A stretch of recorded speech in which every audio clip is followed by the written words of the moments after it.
मुहतरम सामीन व नाज़रीन, अस्सलामु अलैकुम व रहमतुल्लाहि व बरकातुहू। हम तमाम नाज़रीन व सामीन का अपने फ़लाह इल्म व अमल चैनल में खुश आमदीद करते हैं। अल्लाह तबारक व तआला हम सबको खुश व खुर्रम रखे और शाद व आबाद रखे, तमाम मुसीबतों परेशानियों से दूर फरमाए, आमीन।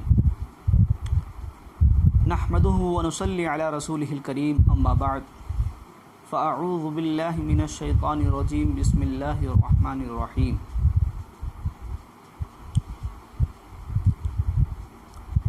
हुवल्लज़ी अरसला रसूलहु बिल हुदा व दीनिल हक़्क़ि लियुज़हिरहु अलद्दीनि कुल्लिहि। सदक़ल्लाहु मौलाना अज़ीम व बल्लगना रसूलुहुन नबियुल अमीनुल मुईनुल मकीनुल करीम व नहनु अला ज़ालिका मिनश शाहिदीन वश्शाकिरीन वल्हम्दुलिल्लाहि रब्बिल आलमीन। बाद तौहीद के मतवालों, शमे नबूवत के परवानों, गौसो ख्वाजा व रज़ा के दीवानों, औलियाए उम्मत के जानिसारों, इश्क़ मुस्तफ़ा सल्लल्लाहु तआला अलैहि वसल्लम का चिराग अपने दिलों में रोशन करने वालों, मुस्तफ़ा जान रहमत की उम्मत में दाखिल होकर मुज़्दे जाफ़िज़ा पाने वालों, आइए कुछ सुनने और सुनाने से पहले कुछ अर्ज़ व मारूफ़ से कब्ल अपनी किस्मत के सितारे को बुलंद करते हुए और अपने नामा अमाल में नेकियों का इजाफ़ा करते हुए सब्ज़ गुंबद के मकीन रहमतुल लिल आलमीन, दोनों आलम के मालिक व मुख्तार, कायनात के अव्वलीन फ़स्ल बहार, मुअल्लिम कायनात, हादी आलम, जान आलम, रूह आलम, जनाब मुहम्मद रसूलुल्लाह सल्लल्लाहु तआला अलैहि वसल्लम की मुक़द्दस बारगाह में दुरूद व सलाम का नजराने अक़ीदत पेश करें और पढ़ें बावाज़ बुलंद, अल्लाहुम्मा सल्लि अला सय्यिदिना मौलाना मुहम्मदिन नूरिल अनवारी व सिर्रिल असरारी व सय्यिदिल अबरारी सल्लल्लाहु तआला अलैहि वसल्लम। तू घटाए से किसी के न घटा है न घटे, या रसूल अल्लाह तू घटाए से किसी के न घटा है न घटे, जब बढ़ाए तुझे अल्लाह ताला तेरा, और मिट गए मिटते हैं मिट जाएंगे आदा तेरे, मिट गए मिटते हैं मिट जाएंगे आदा तेरे, न मिटा है न मिटेगा कभी चर्चा तेरा, और रहेगा यूं ही उनका चर्चा रहेगा, रहेगा यूं ही उनका चर्चा रहेगा, पड़े खाक हो जाएं जल जाने वाले। हज़रात मुहतरम, रब काबा अपने कलाम मुक़द्दस में इरशाद फरमा रहा है, हुवल्लज़ी अरसला रसूलहु बिल हुदा व दीनिल हक़्क़, वो जिसने अपने रसूल को भेजा हिदायत और दीन हक़ के साथ। इस आयत मुक़द्दसा में अल्लाह तबारक व तआला ने अपने महबूब को भेजने का ज़िक्र फरमाया, और तन्हा भेजने का ज़िक्र नहीं बल्कि दीन हक़ और हिदायत के साथ भेजने का ज़िक्र फरमाया। मैं आपको बता दूं कि भेजा वही जाता है जो कहीं पर मौजूद होता है, आता वही है जो कहीं पर पहले से मौजूद होता है। जैसे मिसाल के तौर पे, एक मिसाल से हम समझते हैं,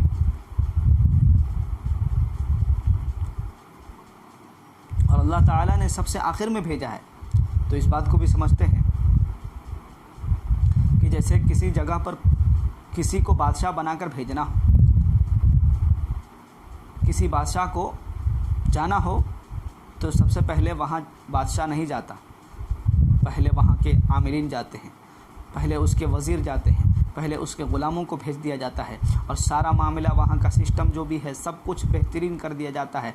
उसके रहने की सहने की जगह, सारी चीज़ें, सारा कुछ बना दिया जाता है उसके लिए, सारे मामलात अच्छे कर दिए जाते हैं, बेहतर कर दिए जाते हैं। जब सब ठीक ठाक हो जाता है और सारा सब सिस्टम बेहतर हो जाता है और सेट हो जाता है, तब बादशाह आता है।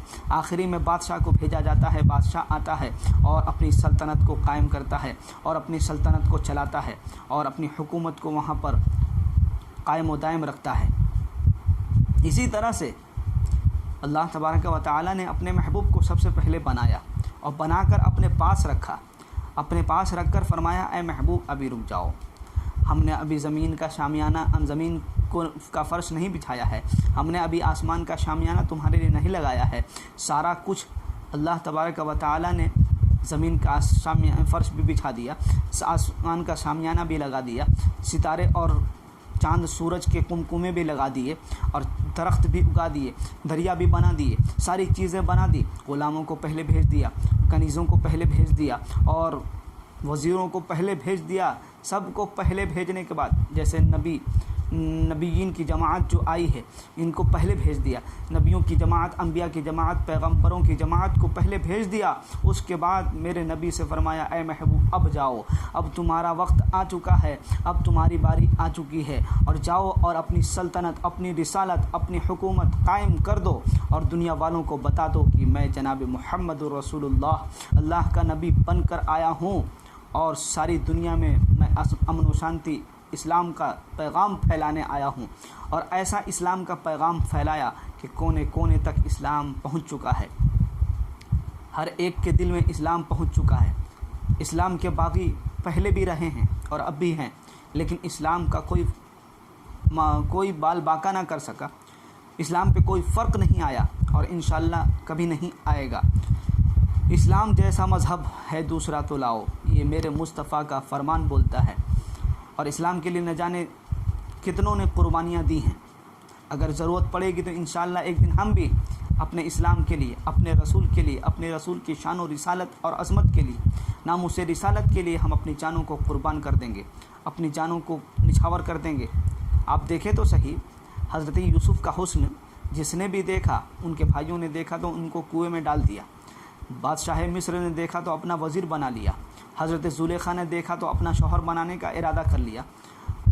जिसने भी हज़रत यूसुफ़ के हुस्न को देखा, उसने कुछ न कुछ ख़रीदा, बेचा कुछ नहीं, ख़रीदा और अपना बनाने की कोशिश की। लेकिन मुस्तफ़ा जान रहमत के हुस्न पे क़ुरबान जाएं कि जिसने भी मुस्तफ़ा जान रहमत के हुस्न को देखा, जलवे ज़ेबा का दीदार किया, वो अपने आप को मुस्तफ़ा जान रहमत के बाज़ार हुस्न में बेच दिया और मुस्तफ़ा जान रहमत के हुस्न पर क़ुरबान कर दिया। हज़रात मुहतरम, तो अल्लाह तबारक व तआला ने इसी तरह से अपने नबी को सबसे आखिरी में भेजकर ये बता दिया कि ए महबूब अब जा, अब इसके बाद किसी किताब की ज़रूरत नहीं है, तुझ पर नाजिल की हुई किताब ये मेरी काफ़ी है, रहती दुनिया तक हिदायत करेगी। और महबूब तेरी रिसालत, तेरी हिदायत ऐसी है कि अब किसी नबी को भेजने की ज़रूरत नहीं है, सारे ज़माने को हिदायत मिलेगी तो तेरे सदक़े में मिलेगी, और सारा ज़माना तुझसे हिदायत हासिल करता रहेगा। और जो तुझसे हिदायत हासिल करेगा, जो तेरी हिदायत को मान लेगा, वो दुनिया में भी कामयाब होगा और आखिरत में भी कामयाब होगा। और जिसने तेरी हिदायत से एराज कर लिया, जिसने तेरी हिदायत से मुँह फेर लिया, जिसने तेरी हिदायत को नहीं माना, तो उसका हजर क्या होगा। इमाम अहले सुन्नत फरमाते हैं, वो जहन्नम में गया जो उनसे मुस्तगनी हुआ, वो जहन्नम में गया जो उनसे मुस्तगनी हुआ। है खलीलुल्लाह को हाजत रसूलुल्लाह की, तो फिर हमें रसूलुल्लाह की हाजत क्यों ना होगी। हज़रात मुहतरम, अल्लाह तबारक व तआला ने अपने महबूब की शान में फ़रमाया, हुवल्लज़ी अरसल रसूलहु बिलहुदा व दीनिल हक़, वो जिसने अपने रसूल को भेजा हिदायत और दीन हक़ के साथ।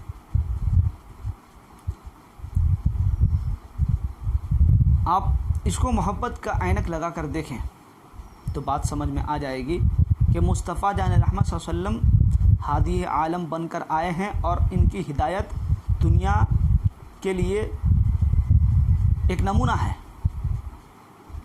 जिसने मुस्तफ़ा जान रहमत की हिदायत पर अमल किया, उसकी दुनिया भी कामयाब हो जाती है और आखिरत भी कामयाब हो जाती है। और ज़िंदगी के हर मोड़ पर, ज़िंदगी के हर महाज पर मुस्तफ़ा जान रहमत सल्लल्लाहु अलैहि वसल्लम की हिदायत हर मामले में रहबरी करती हुई और रहनुमाई करती हुई नज़र आती है। जैसे आप देखें कि अगर कोई अच्छा बाप बनना चाहता है तो खातून जन्नत के बाबा को देख ले। खातून जन्नत के बाबा ने बता दिया कि ऐ मेरे उम्मत के नौजवानों, जब तुम बाप बन जाओ तो तुम्हारी ज़िम्मेदारी कैसी होनी चाहिए, तुम्हारा किरदार कैसा होना चाहिए, तुम्हारे घर वालों के साथ तुम्हारा मामला कैसा होना चाहिए, और तुम्हारी जिम्मेदारी कैसे क्या होगी, वो सारी चीज़ें बता दी। तुम कैसे अपने किरदार, अपने कैरेक्टर को बेहतर बना सकते हो और अच्छा बाप बनकर ज़िंदगी गुजार सकते हो, मुस्तफ़ा जान रहमत ने, खातून जन्नत के बाबा ने बता दिया। और इसी तरह से अगर कोई बेहतरीन शौहर को देखना चाहता है, बेहतरीन शौहर बनना चाहता है, तो मुस्तफ़ा जान रहमत हज़रत आयशा सिद्दीक़ा के शौहर नामदार को देख ले, जिन्होंने शौहराना ज़िंदगी गुजार कर बता दिया कि बीवी के हुकूक़ क्या हैं, बीवी के साथ कैसे मामला पेश करना चाहिए, कैसे पेश आना चाहिए, उनकी ज़रूरतों को कैसे पूरा करना चाहिए और उनके लिए कैसे कैसे मामलात पेश करने चाहिए, सारी चीज़ें बता दी। हर मामले में, हर महाज में बता दिया और बताकर ये बता दिया कि अगर तुम बेहतरीन शौहर बनना चाहते हो तो मेरी ज़िंदगी पे अमल कर लेना, तुम्हारी ज़िंदगी बेहतर हो जाएगी। अगर कोई बेहतरीन उस्ताद देखना चाहता है तो मुअल्लिम कायनात सरवर फ़ख्र मौजूदात सल्लल्लाहु अलैहि वसल्लम को देखे, जो असहाबे सुफ़ा के चबूतरे पर बैठकर असहाबे सुफ़ा को ऐसा दर्स दिया कि सारे आलम में वो सबक दोहराया जा रहा है और याद किया जा रहा है और उसको पढ़ा जा रहा है। और जिसने भी मुस्तफ़ा जान रहमत के दिए हुए दर्स को अपनाया और उस पर अमल किया, पढ़ा, तो वो दुनिया में भी सुरखरुई और कामयाबी हासिल करता है और आखिरत में जो हासिल होगी तो होगी। हज़रात मोहतरम, आप अंदाज़ा तो लगाएं, ज़रा सोचें तो सही। आज लोग बड़ी आसानी से मुस्तफ़ा जान रहमत की शान में गुस्ताखियाँ कर रहे हैं। अरे भला सोचो तो सही कि जो सारी दुनिया को हिदायत देने के लिए आया हो, जो सारी दुनिया को अमन व शांति का दर्स देने के लिए आया हो, जो सारी दुनिया को हिदायत का पाठ पढ़ाने के लिए आया हो, वो खुद कैसे दूसरे के साथ गलत कर सकता है, वो खुद किसी के साथ ज़्यादती कैसे कर सकता है, किसी के साथ खिलाफ वर्जी कैसे कर सकता है। सोचो तो सही। वो मुअल्लिम कायनात बनकर आए हैं, वो हादी आलम बनकर आए हैं, वो जाने आलम, रूह आलम बनकर इस दुनिया में तशरीफ़ लाए हैं। तो फिर उनसे कोई गलती सरजद हो जाए और कोई ज़्यादती हो जाए, ये मुमकिन कैसे हो सकता है, जबकि अल्लाह ताला ने उनको मासूम बनाया। और मासूम वो होता है जिससे ज़र्रा बराबर भी ख़ता ना हो। तो फिर जो इल्ज़ाम ये लगाया जा रहा है कि हज़रत आयशा सिद्दीक़ा रज़ियल्लाहु ताला अन्हा से हुज़ूर ने निकाह किया, उनके साथ ज़्यादती की, अरे तुम क्या जानो ज़्यादती क्या होती है। मुस्तफ़ा जान रहमत सल्लल्लाहु अलैहि वसल्लम ने जो किया है वो अपने मर्ज़ी से नहीं किया, बल्कि खुदा के हुक्म से किया है और खुदा के बताए हुए तरीक़े से किया है। इसलिए कि मुस्तफ़ा जान रहमत सल्लल्लाहु अलैहि वसल्लम जो भी करते हैं अमल, वो ख़ुद से नहीं कहते, और जो भी कहते हैं वो ख़ुद से नहीं कहते, बल्कि वही कहते हैं जो उनकी तरफ वही की जाती है,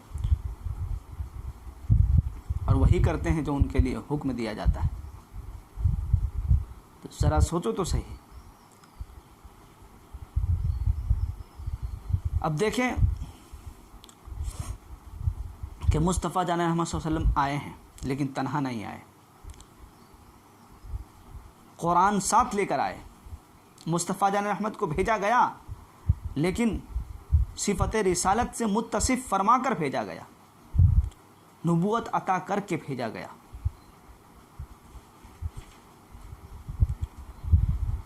तो अब जिस कुरान को लेकर मुस्तफ़ा जान रहमत आए वो भी अजीम है, और जिसके लिए लेकर आए वो उम्मत भी सारी उम्मतों में अजीम है। तो जिस दिल में हुजूर अकरम सल्लल्लाहु अलैहि वसल्लम की मोहब्बत होगी, जिस दिल में हुजूर का प्यार होगा, वो दिल भी कितना अजीम होगा, वो दिल भी कितना मर्तबे वाला होगा, कितनी इज़्ज़त व रिफ़ात वाला होगा। इसीलिए तो शायर कहते हैं, वो दिल कसम खुदा की बड़ा ही अजीम है, वो दिल कसम खुदा की बड़ा ही अजीम है, जिस दिल में याद सरवर आलम मुकीम है, जिस दिल में याद सरवर आलम मुकीम है।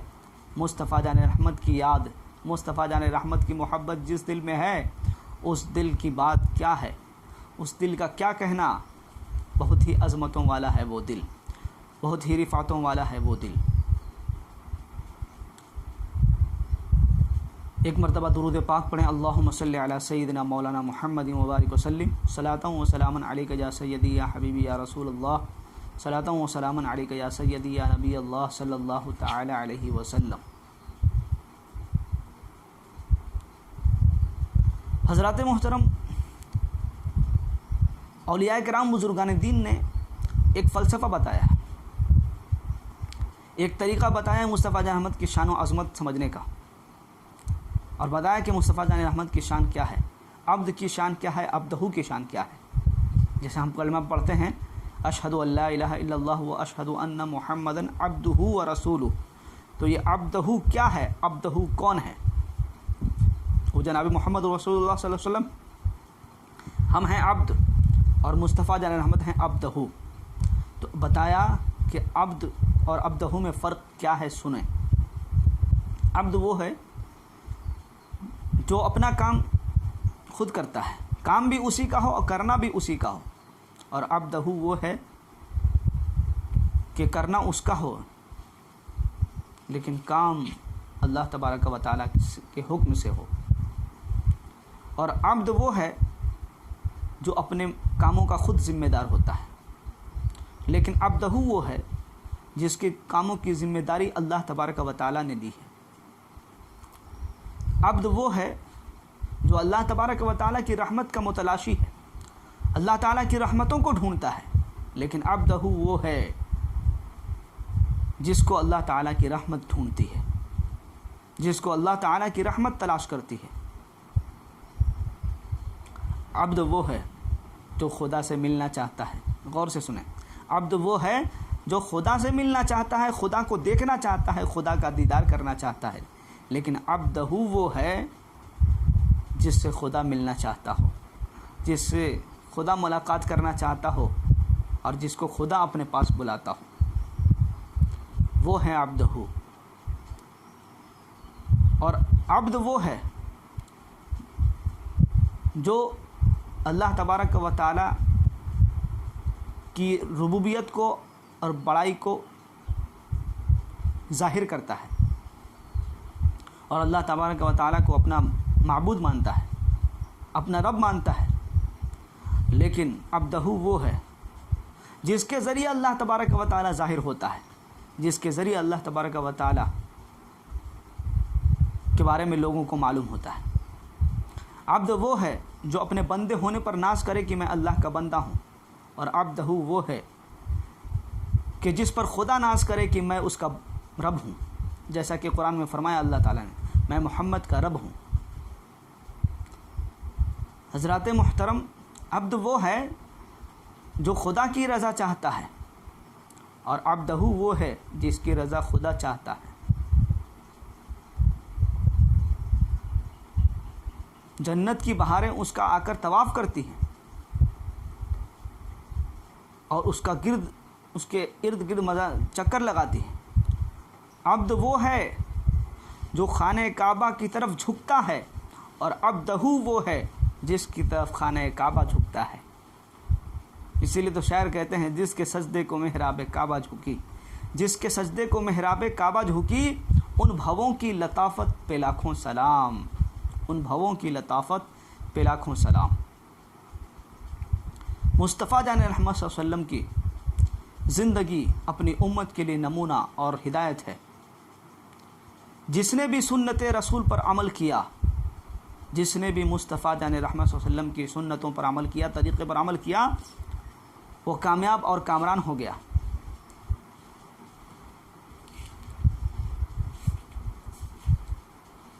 मुस्तफ़ा जान रहमत सल्लल्लाहु अलैहि वसल्लम की शान व आज़मत को एक मिसाल से समझा जाए।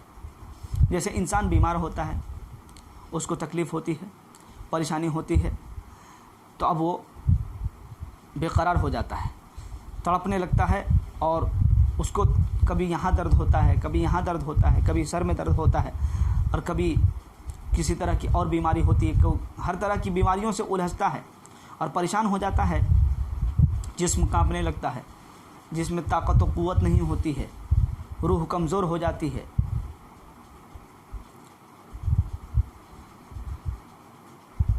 तरह तरह की परेशानियां आती हैं।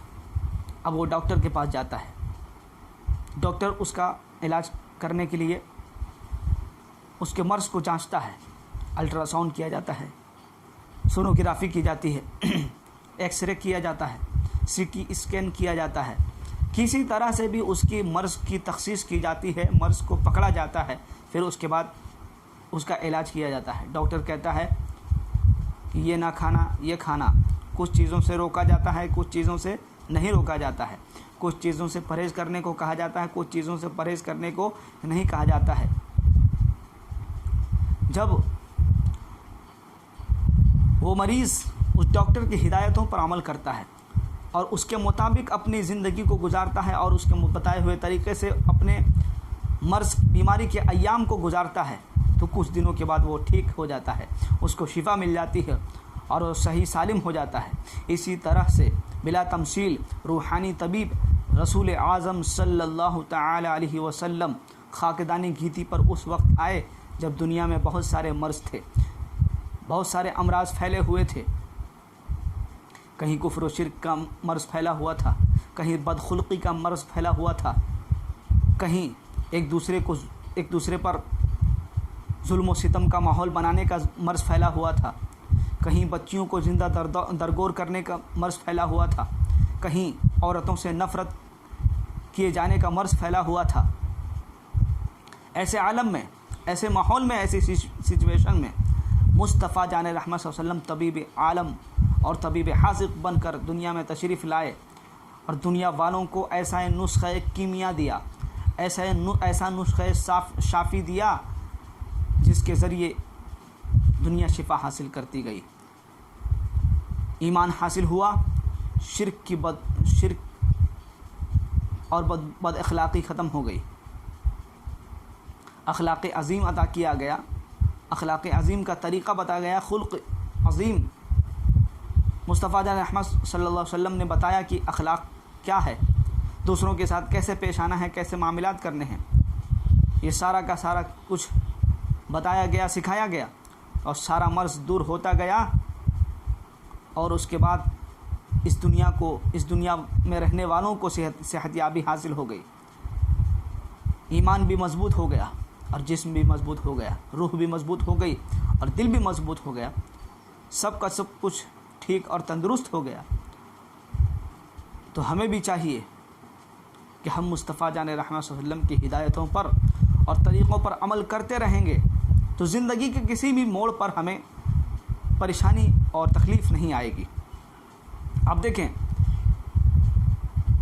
कि अगर मुस्तफ़ा जान रहमत की हिदायतों पर और सुन्नतों पर अमल किया जाए तो वो किसी भी तबके का इंसान हो, किसी भी कैटेगरी से ताल्लुक़ रखने वाला हो, चाहे आला दर्जे का हो यानी अमीर हो, या मुतवस्सित दर्जे का हो यानी मिडिल क्लास हो, या अदना दर्जे का हो यानी गरीब हो, तो अगर तीनों दर्जे के लोग मुस्तफ़ा जान रहमत सल्लल्लाहु अलैहि वसल्लम की तरीक़ों पर अमल करते रहेंगे, हर मामलात में मुस्तफ़ा जान सल्लल्लाहु अलैहि वसल्लम की ज़िंदगी को सामने रखेंगे, अपनी समाजियात में, माशियात में, अपनी ज़रूरियात में, अपने हालात में, अपने घरों में, अपने दोस्तों में, अहबाब में, सोसाइटी में, जहाँ भी मुस्तफ़ा जान रहमत सल्लल्लाहु अलैहि वसल्लम की सुन्नतों पर, तरीक़ों पर अमल किया जाएगा, उनके मुताबिक, उनके बताए हुए मुताबिक ज़िंदगी गुजारा जाएगा, तो कहीं भी नाकामी नहीं हासिल होगी, हर जगह कामयाबी ही कामयाबी हासिल होगी और परेशानी और तकलीफ़ भी बहुत कम आएगी और अल्लाह तबारक व तआला हम पर अपना फ़ज़ल अज़ीम भी फ़रमाएगा, फ़ज़ल एहसान भी फ़रमाएगा।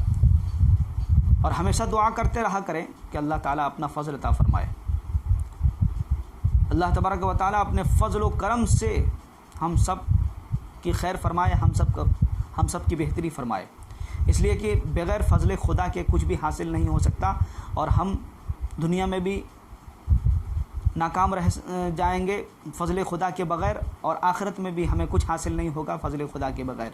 दुनिया में भी कामयाब होंगे तो फ़ज़ल खुदा के बग़ैर, फ़ज़ल खुदा से, और आखिरत में भी कामयाब होंगे तो फ़ज़ल खुदा से। जन्नत मिलेगी तो फ़ज़ल खुदा से, रिज़्क़ मिलेगा तो फ़ज़ल खुदा से, खुशी मिलेगी तो फ़ज़ल खुदा से, दुआ मिलेगी तो फ़ज़ल खुदा से, नमाज की तौफ़ीक़ मिलेगी तो फ़ज़ल खुदा से। नमाज को कायम करें और नमाज पाबंदी के साथ पढ़ा करें, जहाँ भी रहें नमाज पढ़ते रहा करें, इसलिए कि ये एक ऐसा अमल है कि जिसके बारे में क़यामत के दिन सबसे पहले पूछा जाएगा। दौलत कितना कमाया, सरवत कितना कमाया, माँ बाप की नाफरमानी की है कि नहीं की है ना, ये सारा कुछ नहीं पूछा जाएगा। उस्ताद के साथ कैसे पेश आए हो, वो सारा का सारा मामला बाद में, सबसे पहले पूछा जाएगा कि कि नमाज़ पढ़े हो कि नहीं। इसीलिए तो शायर कहते हैं रोज़ महशर के जागुदाज बुअद अव्वली पुरशिश नमाज बुअद। सबसे पहले पूछा जाएगा तो नमाज के बारे में पूछा जाएगा। तमाम उम्मत मुस्लिमा से मेरी गुजारिश है, तमाम नाज़रीन व सामीन से मेरी यही गुजारिश है कि नमाज़ को कायम करें, नमाज़ को पढ़ते रहा करें और पाबंदी के साथ नमाज़ पर कायम रहें। अल्लाह तबारक व तआला उस अमल को पसंद फरमाता है जो हमेशा किया जाए। अल्लाह तबारक व तआला उस अमल को पसंद फरमाता है जो हमेशा किया जाए, अगरचे थोड़ी मिक़दार में हो। यानी हमें जिस तरह से आती है हम करेंगे और उस पर अमल करते रहेंगे। अल्लाह तबारक व तआला हमारी टूटी फूटी इबादतों को कबूल मकबूल फरमाए और मुस्तफ़ा जान अहमद के सुन्नतों पर अमल करने वाला बनाए। सुन्नत मुस्तफ़ा के मुताबिक अपनी ज़िंदगी को गुजार कर कामयाब और कामरान बनाने की तौफ़ीक़ और रफ़ीक़ अता फ़रमाए। गैरों के तरीक़े से बचते हुए रहने की तौफ़ीक़ अता फ़रमाए। इस्लाम की समझ अच्छी, इस्लाम की मोहब्बत, दीन की मोहब्बत, रसूल की मोहब्बत और अपनी मोहब्बत हम सब के दिलों में और ज़्यादा फ़रमाए। वसल्लल्लाहु तआला अला खैरि खल्क़िही व नूरि अर्शिही मुहम्मद व आलिहि व अस्हाबिहि अजमईन बिरहमतिका या अरहमर राहिमीन व मा अलैना इल्लल बलागुल मुबीन। अस्सलामु अलैकुम व रहमतुल्लाहि।